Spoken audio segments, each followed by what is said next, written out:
आगे चलते हैं और हम बात करते हैं देवीना मेहरा जी से, अब फर्स्ट ग्लोबल की मैनेजिंग डायरेक्टर।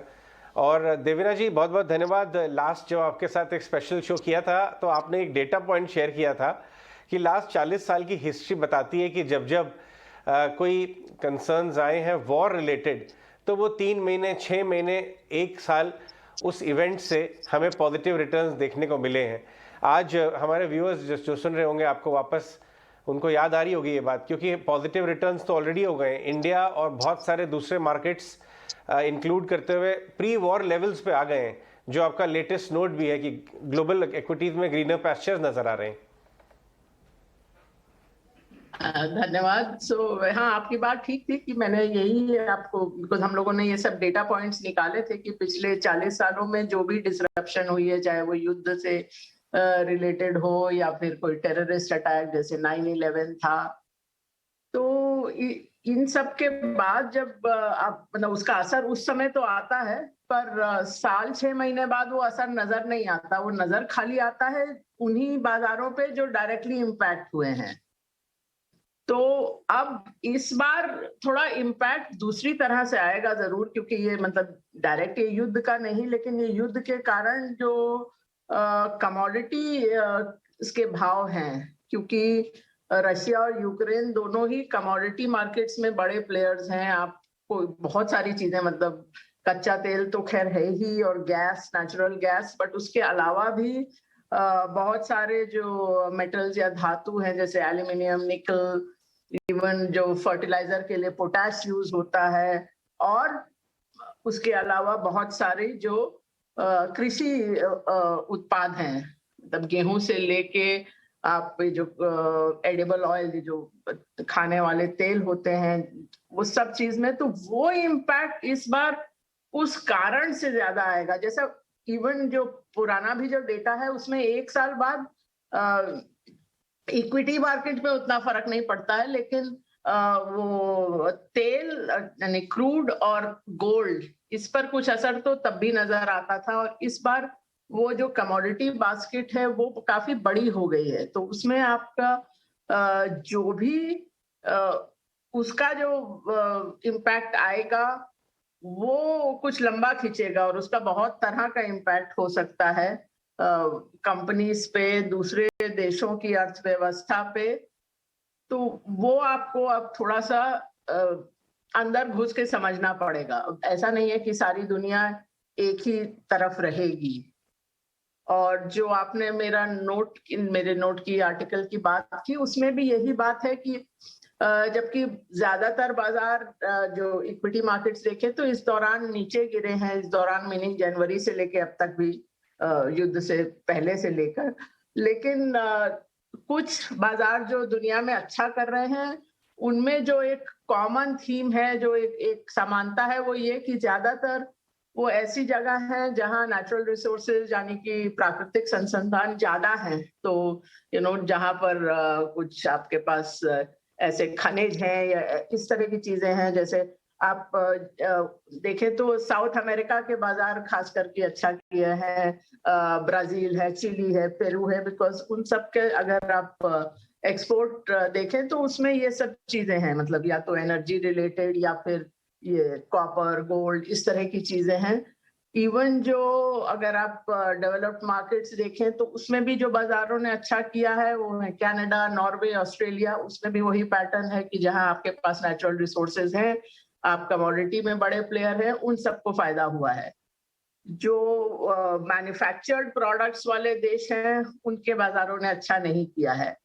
तो आप ये पैटर्न आपको अभी फिलहाल दुनिया में नजर आता है। क्या लग रहा है इस समय करेक्शन के बाद या इवन करेक्शन दौरान, आपने कहाँ पे अपने क्लाइंट्स को पोजीशन बढ़ाने के लिए बोला, अट्रैक्टिव लग रहा था जो वैल्यूएशन फ्रंट पे?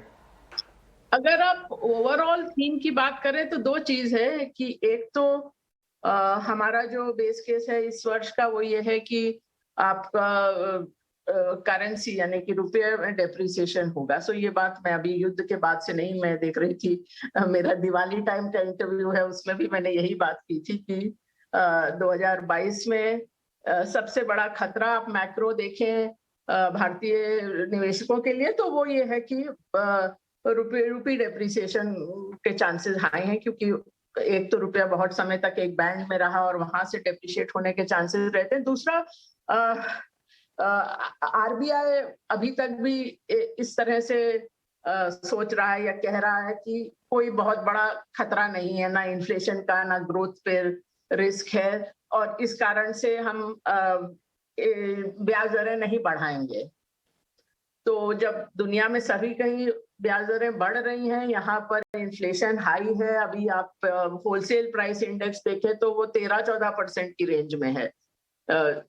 तो आप उससे अगर देखें तो हम लोगों ने सोचा है कि सब कुछ अच्छा ही चल रहा है, तो अब मैक्रो में आप सब चीज कंट्रोल करने की कोशिश करेंगे तो वो नहीं हो सकता, बिकॉज एक तरफ आरबीआई बोल रहा है कि हम लोग लिक्विडिटी बढ़ाएंगे जिससे कि ग्रोथ अच्छी रहे, और दूसरी तरफ आप रुपए को सपोर्ट करने के लिए आप रुपए हटा रहे हो मार्केट से, तो वो दोनों कॉन्ट्रडिक्टरी ऑब्जेक्टिव हो जाते हैं। तो होता ये है कि सरकार और सेंट्रल बैंक बहुत सारे मैक्रो वेरिएबल को कंट्रोल करने की कोशिश करता है, तो कहीं ना कहीं पर वो दबाव सामने आता है और हमारे हिसाब से वो रुपये में आएगा। तो जहां तक निवेशकों की बात है, आपको एक चीज तो देखनी होगी कि अगर हम लोग और यही चीज हम लोगों ने भी की है कि जो जैसे आईटी सर्विसेज हैं या अदर टेक्नोलॉजी स्टॉक्स हैं, वो हम लोग खैर उसमें पहले से भी ओवरवेट थे, बट वो या फिर एक्सपोर्ट ओरिएंटेड या फिर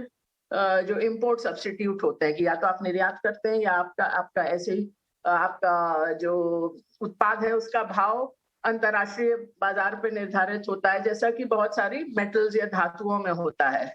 तो इस बार तो वहां पर काफी दो तरह से, एक तरह से उनको फायदा मिल रहा है, बिकॉज अंतर्राष्ट्रीय बाजार में जैसे एल्यूमिनियम के भाव देखें तो बहुत बड़े हैं, युद्ध से पहले भी और उसके बाद भी, और अगर उसके ऊपर से रुपया भी डिप्रिशिएट करता है तो आपको दो तरह से फायदा होता है। तो अभी आपको एक मैंने कहा रुपए के हिसाब से देखना है, दूसरा ओवरऑल ये जो कमोडिटी के भाव बढ़े हैं, तो आपको एक तरह से sector by sector, company by company देखना होगा कि वहां पर आपकी आउटपुट यानी जो आप बेच रहे हैं उसके भाव बढ़े हैं या आपकी इनपुट जो आप यूज कर रहे हैं, इस्तेमाल कर रहे हैं, वो बनाने में उसके भाव बढ़े हैं। बिकॉज अभी बहुत सारे ऐसे सेक्टर हैं जहां पर आपका जो कॉस्ट बढ़ रहा है, वो जो आप होलसेल प्राइस इंडेक्स का मैंने नाम लिया 13-14%, तो एक तरह से आप सोचिए तो कंपनियों के जो कॉस्ट है, इनपुट है, उसका भाव बढ़ रहा है।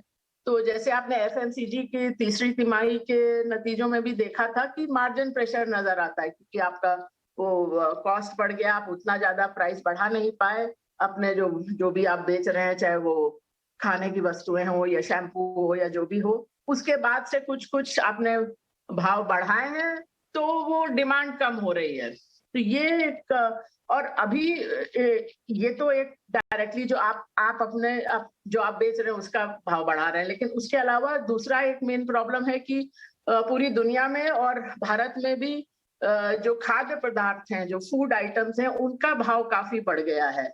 आप एडिबल ऑयल्स को देखिए, जैसे ये है सनफ्लावर ऑयल, सूरजमुखी का तेल, या इवन पाम ऑयल, ये सब के भाव बहुत बढ़ गए हैं। तो जो उपभोक्ता है, जो पहले ही शायद उतनी अच्छी स्थिति में नहीं था या थी, और अब उसको जो अपना रोजमर्रा का खाना है उसका भाव बढ़ गया है, तो आप कहीं ना कहीं और कटौती करेंगे। तो एक तरह से बहुत सारी कंपनियों के लिए ये प्रॉब्लम हो गई है कि आपका डिमांड भी उतना अच्छा नहीं है और ऊपर से आपके जो आपका कॉस्ट है वो बढ़ रही है। तो आपको देखना पड़ेगा, इवन जो इंडस्ट्रियल कमोडिटी जैसे केमिकल्स हैं, उसमें भी आपको एक एक कंपनी एक तरह से देखनी पड़ती है, क्योंकि कई कंपनीज हैं जिनमें जो वो बेच रहे हैं, जैसे बेसिक केमिकल्स में बहुत चीजों का भाव बहुत बढ़ गया है, लेकिन जो उसको इस्तेमाल कर रहा है उसके लिए वो मार्जिन पर प्रेशर है। तो आपको थोड़ा देखना पड़ेगा, बट ऐसे ब्रॉड थीम आपको एक बार तो देखना पड़ेगा कि ये कमोडिटी प्राइसेस से जो भी आप सेक्टर या कंपनी देख रहे हैं उसमें क्या असर होगा, रुपी डेप्रिसिएशन से क्या असर होगा। तो हम लोगों का भी बहुत ज्यादा बास्केट, जब पिछली बार आपसे बात की है उससे बहुत तो नहीं बदला है, तो ओवरवेट में हम जैसे आईटी एंड टेक्नोलॉजी मैंने कहा, कैपिटल गुड्स बिकॉज उसमें एक बार साइकिल थोड़ा चेंज हुआ है तो दैट अभी भी लगता है कि वो थोड़ा कंटिन्यू करेगा। थोड़ी ऑयल रिलेटेड चीजें हैं, थोड़ा मेटल्स माइनिंग में थोड़ा देख के, मतलब हर चीज में, केमिकल्स में भी जैसा मैंने कहा, केमिकल्स में आपके कुछ हैं जिनको फायदा हो रहा है, कुछ है जिनको नुकसान हो रहा है, तो वो आपको इस बार बाजार उस तरह का है। पिछले 2021 जैसा नहीं कि जब बहुत कुछ अच्छा किया, इस बार वैसा बाजार नहीं है, आपको थोड़ा देख के खेलना पड़ेगा। बिल्कुल देवीना जी, आपने काफी एक्सप्लिसिटली बताया भी कि कमोडिटीज हो, मेटल हो, वहां तो आपने पोजीशन ऐड किया है और पूरा सेक्टर आप नहीं कह सकते कि बुलिश रहेगा, वहां पे भी सिलेक्टिव होना होगा। तो कोई और स्पेसेस या थीम्स आपको जो पसंद आई और अट्रैक्टिव लग रही हो, इतनी बीटन डाउन, हालांकि अब तो खैर हम लगभग 1800 पॉइंट ऊपर आ गए जब 15700 तक गए थे, लेकिन इस बीच अब आपको कोई और स्पेसेस या थीम्स अट्रैक्टिव लगती हो? हाँ, मैंने बताया ना कि जैसे और भी है, कैपिटल गुड्स हम लोग कुछ समय से ओवरवेट हैं, केमिकल्स में सेलेक्टिवली, बिकॉज उसमें का कुछ ऐसे हैं जो डाउनस्ट्रीम है, वहां पर आपको मार्जिन प्रेशर नजर आएगा, जबकि कुछ और हैं जिसमें आपको फायदा नजर आएगा। तो इस बार बहुत इवन सेक्टोरली आप एकदम ब्रॉड थीम नहीं बोल सकते कि ये वाला ले ही लीजिए, कि उसमें भी आपको हर कंपनी एक तरह से देख के लेनी होगी कि उस पर क्या असर आ रहा है। बट ओवरऑल अर्थव्यवस्था के लिए ये कि उपभोक्ता के पास पैसा कम होगा, वो थोड़ा सा चीज है जिससे ओवरऑल थोड़ा डिमांड पर इशू रहेगा। अगर आप अंतर्राष्ट्रीय बाजारों के हिसाब से देखें तो ये वर्ड्स भी लगता है कि भारत आउट परफॉर्मर कैटेगरी में रहेगा, क्योंकि 2021 पहला ही साल था जिसमें इंडिया ने आउट परफॉर्म किया बहुत समय के बाद। तो अभी वो वाला मोमेंटम एकदम खत्म नहीं हुआ है। देवना मैम, एक चीज़ और पता करनी है, बैंकिंग पे आपका स्टांस क्या है? क्योंकि देखिए गवर्नमेंट ने ना कुछ पॉलिसी फ्रेमवर्क चेंज करके कॉर्पोरेट्स की हेल्प करना शुरू किया है, जिसमें पीएलआई बहुत ही फेमस हो रहा है। सरकार के लिए भी करना इजी है और उसमें कॉर्पोरेट भी अच्छे से पार्टिसिपेट कर रहा है। तो आफ्टर ऑल सीधे सीधा आके बैंकिंग की दिशा को ठीक कर सकता है। आपका स्टांस क्या है इस पर? पीएलआई, हाँ, मैंने इस बारे में बात नहीं की, शायद पिछली बार की थी। क्या पीएलआई भी एक और लेंस है जिससे आपको सेक्टर और कंपनीज को देखना चाहिए कि किसको फायदा होगा।